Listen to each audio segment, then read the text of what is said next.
Hello, and welcome to another Social Agent Today video blog post. Today we're going to talk about real estate photography and how you can take better photos of your listings. We're going to look at a few examples and then explain how a professional photographer achieves bright and clean looking images. Let's look at this property right here. The photos of this house are pretty decent. The house is clean and there's no clutter, and we get to see exactly what the house has to offer. But I think there are a few things that we can do to make this property feel even more welcoming and homey. Some important things to remember when taking home photos are, when you take a photo, make sure you're zoomed all the way out so you get to see more of the space. Taking a photo from the right height or angle can really change the way a photo looks. Using natural light that fills a room can be very pleasing. Make sure your lighting is even so we can avoid harsh shadows and gloomy areas. The time of day and where the sun is can affect your lighting. Don't use the flash that's built into your camera. It creates harsh, uneven lighting and really bad shadows. Use a tripod to avoid blurry photos. And obviously make sure the house is free of clutter. Feel free to move things around like a chair that might be in your way. Alright, before we take a look at those examples, let's get some other important stuff out of the way. The first one is, you can always hire a professional. Hiring a pro photographer is going to get you great images. They're going to take nice photos and make them pop using Photoshop. So really it's just one less thing you have to worry about. But if you do decide to take your own photos, you're going to need the right equipment. A point and shoot camera, it's not going to cut it. A cell phone camera, probably not either. Sure, brand new smartphones take amazing photos. I get awesome photos with my iPhone. Every year, those phones get better and better. But a DSLR is going to be your best option. Add a tripod, a portable flash or two, and you're ready to get out there and start taking better photos. Lastly, a pro photographer is going to edit all their photos on the computer. They're going to use Photoshop. They're going to combine multiple photos to create a single image, and they're going to make the lighting in their photos even and the colors even more vibrant. We're not going to talk about photo editing today, but go ahead and check out one of our tutorials on the subject. We go over Photoshop, and then I show you a free and easy to use program that you can use to make your photos better. Let's go look at some photo examples. I found these pictures online. The bad photo was taken with a point and shoot camera, and then the good ones were taken by a professional photographer. So how did the pro photographer get a better shot of this bedroom? Well, this one's all about going wide. We have a wide angle lens, which means that we're zoomed all the way out. We want the room to look big. Another important thing the photographer did to make this room look bigger, they stood in the doorway looking into the room rather than standing directly inside the room. Doing this lets the camera pick up as much as the bedroom as possible. Sometimes I'll even stand in a hallway or a connecting bathroom, but make sure you don't get the door frame in your shot.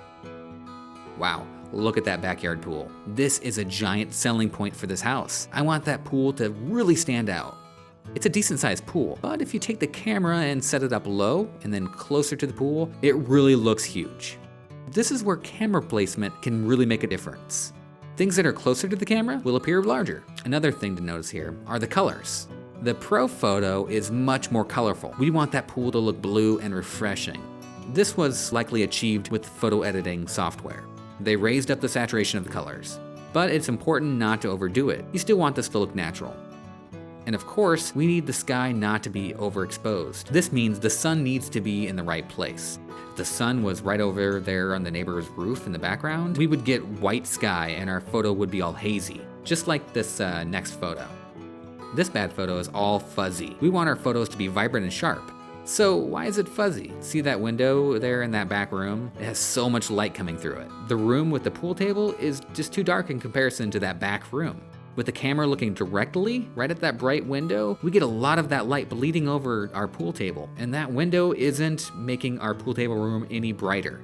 So how do we fix this hazy room? We need to make our pool table room much brighter so that it's closer to the brightness of that window. This was accomplished with an external flash.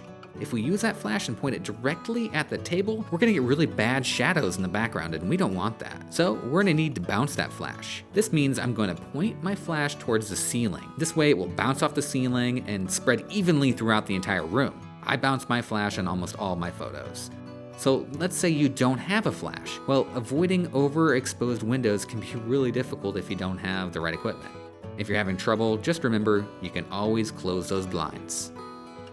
This is another great example of a photographer using a flash to brighten up a room. Now with the bad photo, the camera is getting confused by all the light coming in from those French doors behind the couch.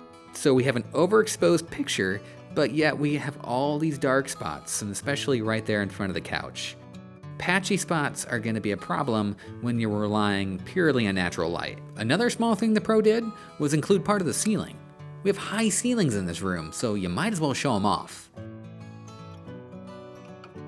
Alright, now with the professional photo, we get to see down that hallway. With the nice natural light back there, the whole space seems very cozy. It opens up the entire room. They also put a light up on the stairs. In the bad photo, the stairs are all dark. By brightening up those stairs, it makes us want to explore more of the house.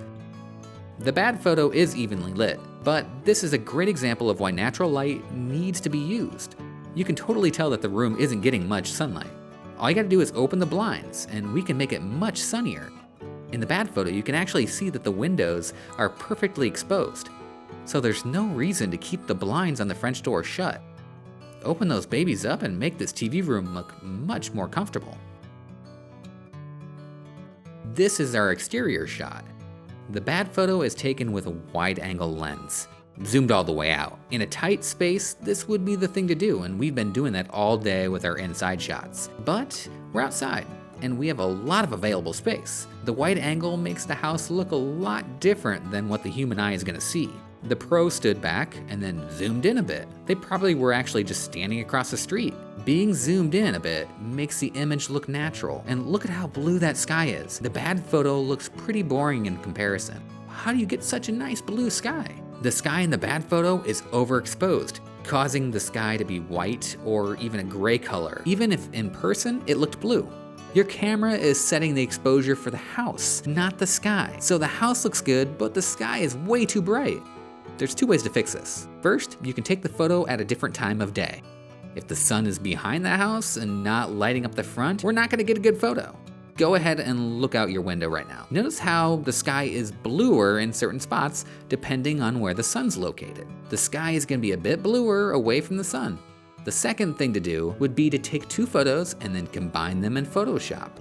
They are taking one photo to get a good exposure on the sky, and then taking another photo to get a good exposure on the house, and then they blend them. This trick is used a lot in this type of photography. Even indoors, when we want to make our room and what's outside the windows both properly exposed. This is not a trick for beginners, and it's another reason why hiring a pro photographer might be worth the money, especially if you have an expensive listing. If you're interested in learning more about taking better photos and then some easy to learn free photo editing, check out our other blog posts that we have links to in our description. Thanks for joining us for another Social Agent Today video blog post.